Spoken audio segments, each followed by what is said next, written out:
पौष मास के कृष्ण पक्ष की एकादशी को शततिला एकादशी कहा जाता है। यह कथा भगवान श्री कृष्ण और धर्मराज युधिष्ठिर के बीच हुए संवाद पर आधारित है। भगवान श्री कृष्ण ने युधिष्ठिर से शततिला एकादशी का महत्व बताते हुए कहा, एक समय पृथ्वी पर एक वृद्ध ब्राह्मण महिला रहती थी। वह सदा मेरी, भगवान विष्णु की भक्ति करती थी और नियमित रूप से व्रत रखती थी। वह प्रत्येक एकादशी का व्रत पूरी श्रद्धा और नियम निष्ठा से करती थी। वह मेरी परम भक्त थी, किंतु उसने कभी अन्नदान नहीं किया था और न ही कभी ब्राह्मणों को भोजन कराया था।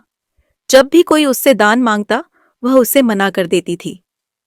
एक दिन मैंने उसकी परीक्षा लेने के लिए ब्रह्मचारी का रूप धारण किया और उसके घर भिक्षा मांगने पहुंचा। उसने क्रोधित होकर मुझे भिक्षा देने से मना कर दिया और घर के भीतर चली गई। जब वह बाहर आई तो मैंने उससे कहा, यदि तुम दान नहीं दे सकती तो अपने व्रत के पुण्य के लिए ही मुझे एक मुट्ठी तिल दे दो। यह सुनकर उसने क्रोध में आकर मिट्टी के ढेले के साथ थोड़े से तिल मुझे दे दिए। कुछ समय बाद उस वृद्धा का देहांत हो गया और वह मेरे लोक विष्णुलोक में पहुंची। मैंने उसके लिए एक सुंदर कुटिया बनवाई, परंतु उसमें अन्न और भोजन का अभाव था।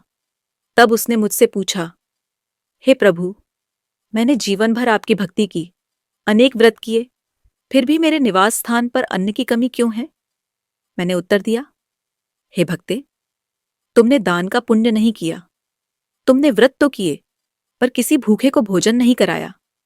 इसी कारण यहां तुम्हें अन्न प्राप्त नहीं हुआ।